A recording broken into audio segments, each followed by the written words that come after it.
At its highest level, softball has become one of the most exciting sports played at the international level. The speed and intensity with which the game is contested makes it not only a great event for competitors, but for the fans as well.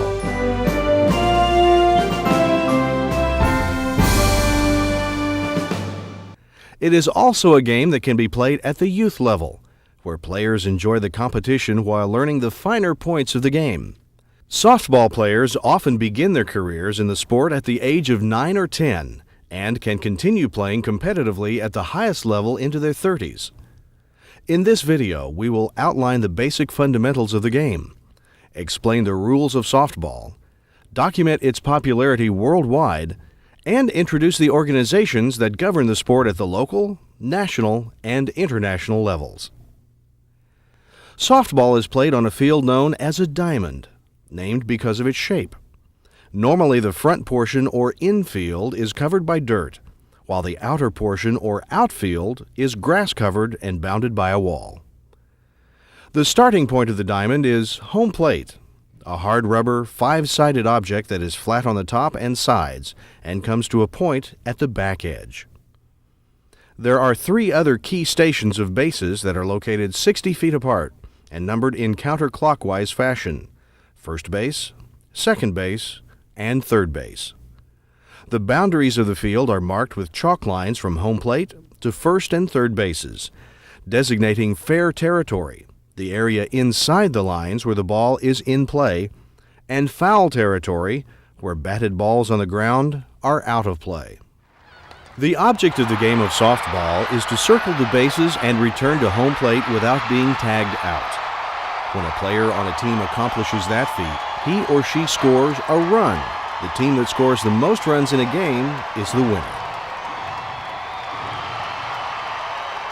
Each team uses 9 players in a game. One team lines up in field on defense, and the opposing team takes their turn on offense. This is the way the defense lines up. In the outfield, left fielder, center fielder, and right fielder. In the infield, first baseman, second baseman, shortstop, third base. Behind the plate is the catcher, and in the circle located in the middle of the infield is the pitcher. The pitcher stands on a rectangular strip called the pitching rubber and initiates the action of the game by throwing the ball with an underhand motion to the catcher. On offense, the opposing players are aligned from 1 through 9 in what is called a batting order. Each player takes a turn at home plate, using an aluminum bat to hit the delivery of the pitcher. The batter's aim is to reach first base safely and continue around the bases in succession without being put out. Defensively, an out is recorded when the ball is fielded in the air or when a ball hit on the ground is thrown to first base before the runner arrives.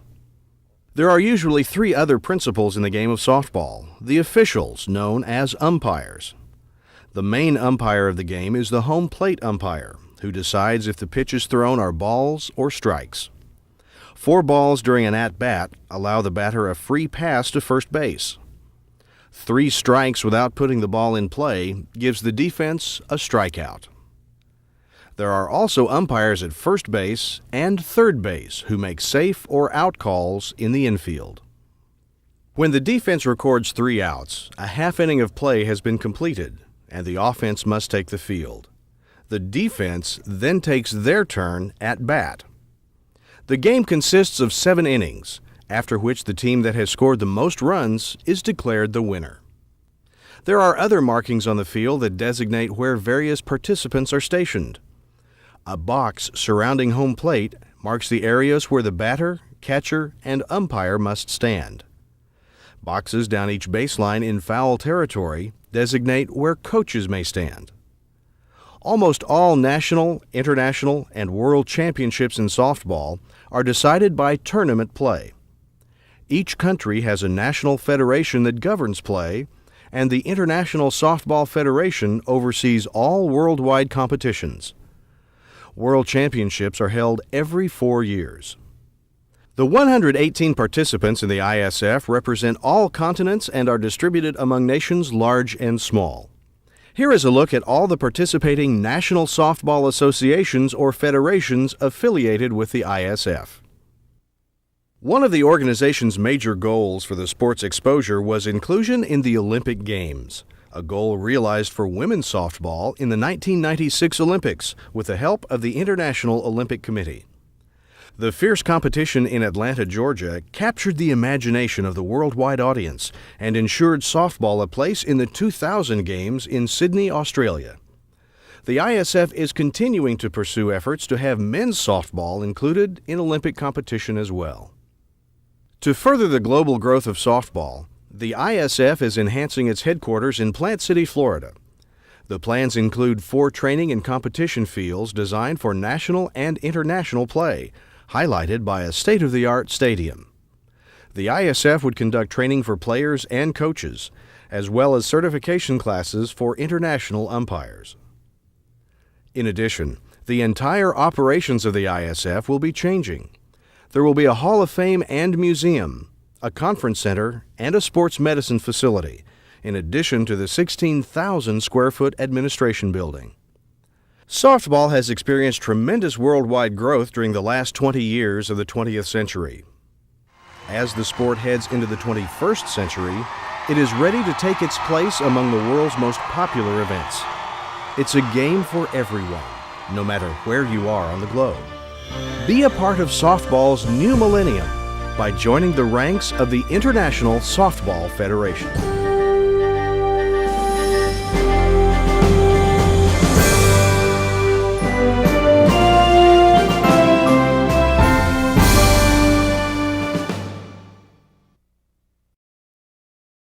Men's World Softball Championship. Big night for the defense as Jeff Ellsworth makes the first out early on in the game. Nick Shales comes in, unable to get it by the pitcher. Cleary okay after getting hit by the ball. Folkard able to keep things contained in the early going, but things started to open up a little later. Shales muscling a single to center field to get Australia onto the bags for the first time, but he was left there after the strikeout at home plate. And then the big inning for Canada. Ezekiel part of the mix with a solid single, and then Derek Mason with the 3-run blast straight away center field. Celebration time for the red and white there. Folkard comes back good. They tried to pick him off. They tried to get him out any way possible. Australia, they try their hardest, but the defense for Canada is just too tight tonight. No mistakes for Canada, no margin of error. Cleary going the distance. Nice pickup by Mullally to end the inning late in the game, and then the bats for Canada go back to work again. Solid single to the outfield as Walushka gets on, and then Ezekiel somehow pumps a double over the left fielder. Nice diving grab by Todd Hunter, and Australia gets out of the inning, but that will be it as Pauli able to scoop it up, the youngster at second base. They Cleary. have a little bit of fight left. A little more fight there as Aussies. You know they'll never give up. And the pinch hit works from the bench. But too little, too late as Canada maintains its momentum. They roll it into the 7th inning, and that does it as Canada wins it 4-1 tonight and lead the way at 3-0 with Venezuela.